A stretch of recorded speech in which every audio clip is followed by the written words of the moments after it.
P, B, P. Is this distance fine? Okay. Hi guys, welcome back to my channel. I know it's been a long time. It's been a really long time, and I know I keep saying that. It's almost a catchphrase at this point. But without further ado, if you're new here, my name is Victoria. This is Victoria's Reveries, and on this channel, I host the Cozy Calendar podcast. We talk about healing, self-care, and how to create an amazing life that you love. The reason why I was on a bit of a hiatus, well, a very long bit of a hiatus, is because I needed to take some time and figure some things out, because I like to come here when I'm happy, feeling healthy, whole, and I had to sort some things out in order to make space for this channel. And sometimes editing, the time it takes to create one video that's of really good quality, it takes quite a while. But this time round, I'll be sticking around for a lot longer than you think, or than is usual. I'm trying to make this consistent so that we can have a really wholesome community that can hold its fort. So, at the risk of sounding redundant, I know that it's been a really long time, and I'm really happy to be here. It's been a long time. I think the last time I actually filmed was in probably April. No. I think it was June. That's the last time. That was episode 6. And leading up to that moment, I was really enjoying filming. I was really enjoying pushing out content, and it was something great. But I think I hit a wall, and not because of not having creativity. I always have ideas. In fact, my little WhatsApp group with myself where I put all my ideas is always full. What I didn't have was the time and ample resources to execute it to my liking, and that was the problem. See, I don't like coming here and pushing content that I feel like isn't to my standards, and I don't want to sound perfectionistic, but it is what it is. Sometimes you just want to push something out better, and until you're at that point, you don't feel like it's the right time. At the same time, I had to work, I had to have other commitments, I had to show up for other relationships. So it was a bit hectic, but thank you for forgiving me. And I'm back now. Why am I back? Is it because of the new year? Is it because of all the hype that comes around with people wanting to do new things? Not at all. I'm back because I want to. Simply because I want to, and because it's the right time. One of the things that I had to learn last year is you could be doing the right thing at the right place, perhaps even with the right people, but if it's not the right time, it's just not gonna work out. I also had to lean into other skills. I feel like the person I was at that point and the person I am now, there's been a radical shift.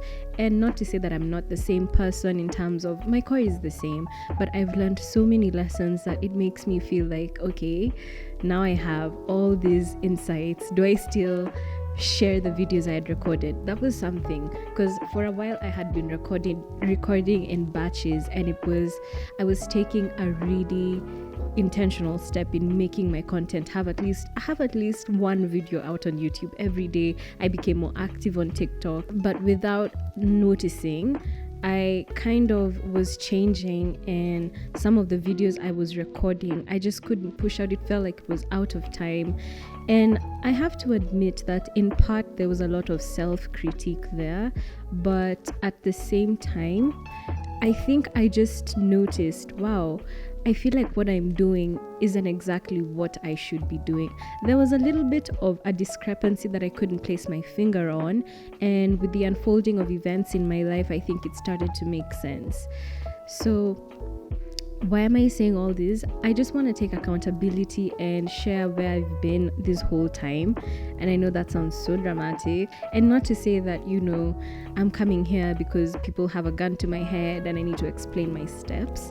if you know me, you know that's not really the philosophy I abide by. But we have our own community, we have our own thing going on. So because some of you have been texting me, I have to admit it's mostly my friends, people who know me personally, and they're like, Vicky, hey, okay, where are the videos? In my mind, I'm like, I just need to represent my content the way I feel would be best for me to be proudest of it. And at the same time, sometimes you're just not in the mental headspace, which was quite something that was quite prominent for a while, was that I just wasn't in the mental headspace to be creating content. I wasn't bursting with creativity, and I'm aware that sometimes you have to do things you don't really feel like doing, but it was so out of season is what I'm trying to say.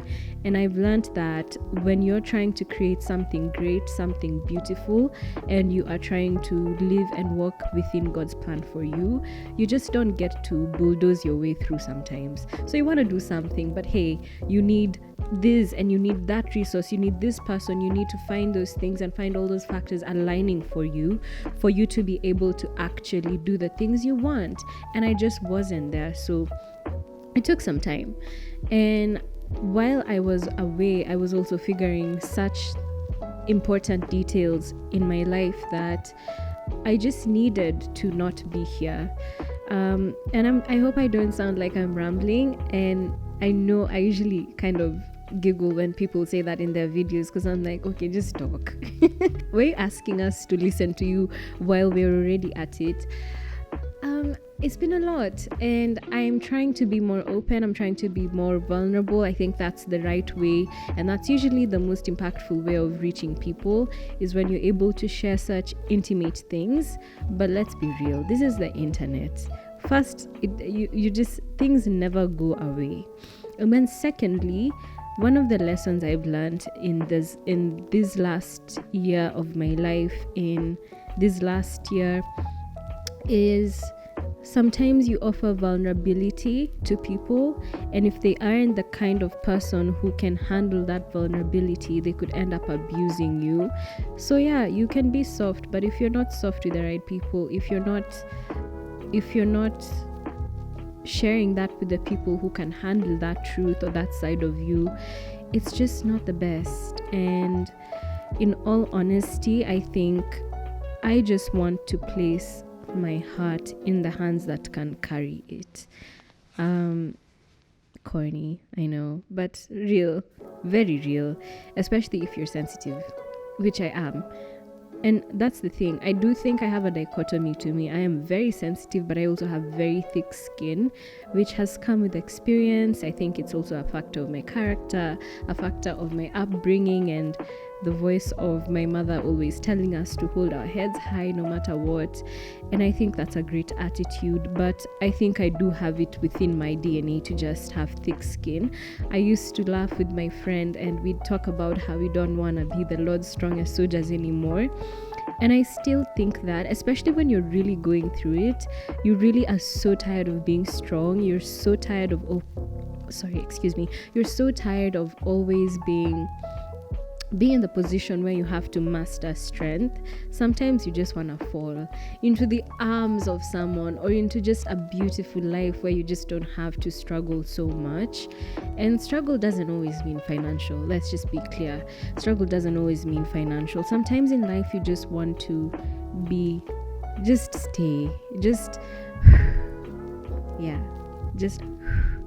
and I think it's something we both didn't like, but at the same time, wisdom is when you realize that, oh my God, all that strength actually did build me into becoming an amazing person, into becoming more stable, into becoming a well-adjusted human being, which, can we talk about just how many weird people there are out there? People are literally so not well-adjusted in our society right now. But that's a conversation for another day. I'm trying to keep it cute. I don't wanna hoot and holler today. I just want to talk and to open my heart. But that's something that's been interesting to observe. But yes, sometimes you don't recognize that in the process of you being strong and you hating all the things that God was throwing your way, or that life was throwing your way, and somehow God was helping you navigate, you don't realize just how amazing your character gets. Within the fire, you get to be refined. And what does the fire look like? For some people, the fire looks like being fired at work. Lol, pun was so not intended, but it is what it is. For some people, the fire looks like being fired. For other people, the fire looks like divorce. For other people, the fire looks like feeling like a failure, which all of those things do have difficulty attached to them. That's why they feel like the fire. And if you've ever heard of people talking about the wilderness, usually they're using this as a symbol of a Bible story where this group of people known as the Israelites were moving from a place where they had been enslaved for, I think, around 400 years. They moved to what was known to them to be a promised land. So think of how people envision their dream life. And the wilderness was that middle part where they literally didn't have food, they didn't have water, they didn't have the right supplies.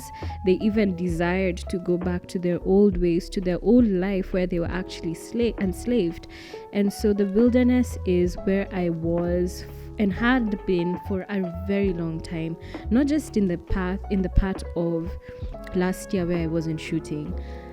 I have experienced the wilderness for a long time, and it looked like very many different things at the same time, and I guess that's why it felt so difficult to go through. But at the same time, I have to admit that now that I've made it out, I am a phoenix. I am a phoenix. I am a phoenix. There has to be, I'm either a phoenix or a cat, because somehow, even when things get thrown at me, I just find a way to rise up. And I have to admit, I'm not doing it in my strength only. I do think that I have a lot of bounce back within me, but I thank God and I thank Jesus every day that I am a phoenix, and He makes me a phoenix. He makes me have the ability to resuscitate my life from a lot of pain, or resuscitate my life from feeling anxious or facing depression. All those experiences finally make sense to me now, and for a long time they didn't. When you're going through things, it doesn't make sense and it doesn't feel great. It feels, I'm trying not to curse, but it feels completely shitty. And it's just crazy because you could be losing a job. Like, I at some point lost a job. You could be losing a job, you could be losing friends, you could be losing support, you could be losing your central system, your family. You could be going through all these weird experiences that you have no idea where they're taking you. But I just want to let you know that you just have to keep being strong. You just have to learn that one of the reasons why you're here is because you're being directed into being in a place where you can be humble enough to ask for help from the Almighty. Sometimes when you're in a season of life where things are going smoothly, you take things for granted. You take your daily routine for granted. You take your health for granted. You take for granted the fact that you have a great income or a comfortable life. And sometimes when I'm in a position where I'm observing people, and I like to people watch, but both literally and metaphorically, when I'm just thinking about the course that people that were in my past, or people who I've known about, the course that they take is one of immense ingratitude. And I think that that's one of the biggest problems we have right now. One of the things that I've noticed right now is that we live in a time where people are experiencing and exhibiting immense ingratitude, immense entitlement, and it's everywhere. I think it started as a little joke where everyone is just being petty and talking about how, yeah, I deserve this. And I think that, yes, by all means, because you are a human being with the faculties of life, and because you are a person, you do deserve to be treated well, you deserve those things. But I think we live in a time of immense ingratitude where people take for granted the smallest things, and the smallest inconveniences make you feel like your life has shattered. I don't want to sound like I'm being critical of the people within my age group, but we are so entitled and we are so ungrateful about everything. We don't recognize the opportunities that have been afforded to us. We fail to recognize the support and the sacrifices that people had to make up till very recently when technology surged. And for that reason, we have problems with everything. We look for problems everywhere. We victimize ourselves constantly. And as much as I am aware I'm going on a tangent, I think that's something that when you look at people who have it easy all the time, or who have had it easy all their lives, and again, I reiterate, ease doesn't necessarily only mean financial ease. I mean just any kind of difficulty. People who've never faced any kind of tribulation tend to feel like everything must be easy, and if it's not going my way, then I have to throw a fit, and I have to throw a temper tantrum or a hissy fit and make things go my way. And I am so grateful that I've had the life experiences that have led me to where I am today, where I can see that, wow, I am so lucky. And that just makes all the blessings all that much more sweet and all that much more delicious. Now you can really savor them, because you're like, wow, I actually struggled to get kids. I love these kids, not watoto wananisumbua and everything that we want to popularize right now, which some of it is valid, but you know what I'm saying. So where I've been in a nutshell is I've been I've been growing, I've been learning, I've been evolving, and I think I have a lot more to offer now. I think, and I'm pretty certain that I've become more of myself. A friend of mine a few days ago was talking to me about how much she feels like she's really coming home to herself, and that's something I can definitely relate to. It's been a labor of love. It's been a lot of work, not just working on myself and going for therapy. I haven't actually been in therapy since I think 2022, but it's been a lot of unearthing of old ways, old patterns, old thinking, old debilitating ways of thinking, old ways of carrying the load fully when I can actually just surrender to God. And I'm so grateful that I'm shedding that skin. And I like to think of myself as an onion. I think everybody to some degree is an onion. Even the most extroverted person you'll come across has things that they don't share with everybody. And I think I'm definitely a little bit more guarded than most, maybe more introverted than most people. And I know that one of the fears that I've held for a long time is not wanting people to know me too much. And that can just be phrased as the fear of being seen, which is, I would say, to some degree, acute shyness. However, in my position, it isn't that I'm shy or I lack confidence. I think I am shy, but very confident. And sometimes when I come online, I feel that I need to be careful with what I share, with what I'm saying. And I think at some point, God just sat me down and he was like, okay, so you need to choose what you want. You need to choose if you have the fear of being seen and if you're shy, or you need to choose if you do care about creating impact in people's lives. You need to make a decision. And that decision is something that was brewing within this period that I've been away. And that isn't to say that the content I've put out in the past is subpar. I think I've always done my best with what I had and with what I knew best. But this time, honey, this time it's gonna be different. And it's going to be different not just because I am feeling a lot more certain, a lot more sure, and a lot better about it. It's going to be different because what God has anointed and what God has ordained, I'm telling you, No one can lay asunder. Nobody can lay asunder. And I say that with so much confidence and certainty. I put out a reel yesterday and I was saying, I know I don't have all the answers. I truly don't. And I would be a fraud to come here and say I have all the answers. In fact, I've been in some very sticky situations and I've done some things that I may not be able to say I'm proud of right now, but I think I definitely operate with authenticity 1,000% of the time.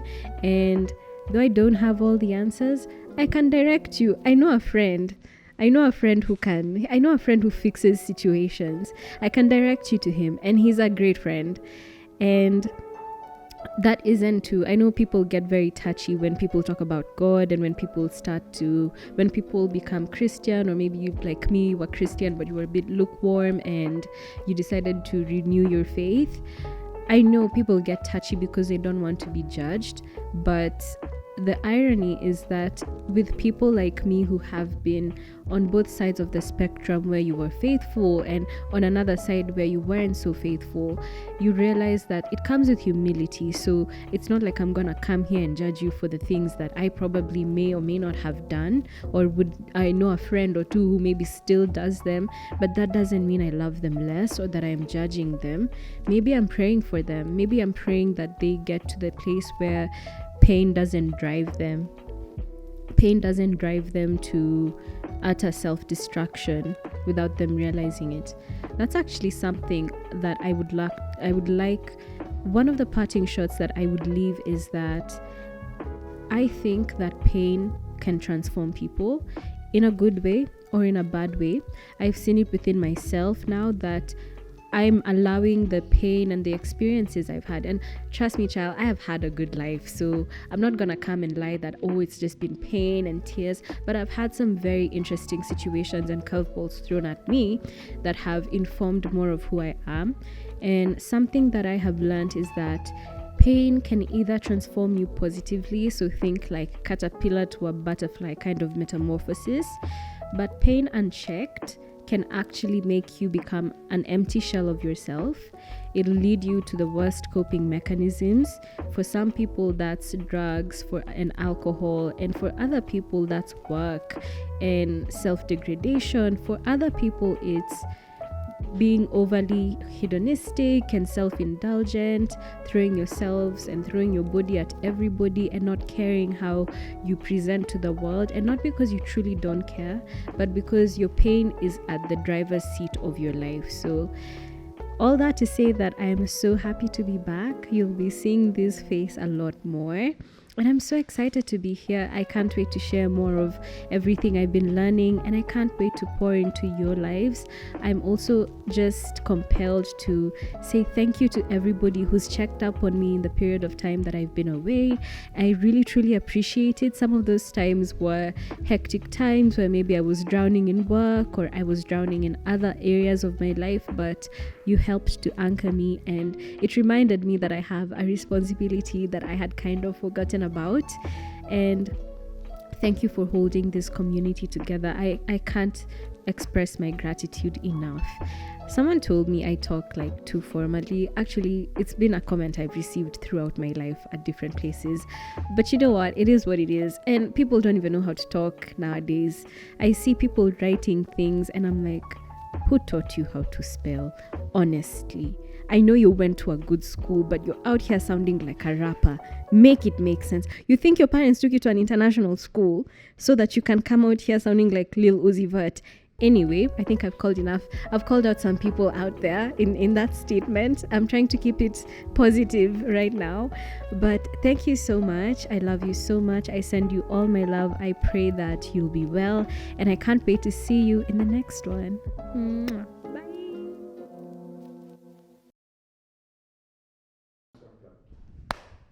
Okay, what was that for? For you to. Okay. It's like what you chose. Let me just. It's fine if I just wind this wire, right? What?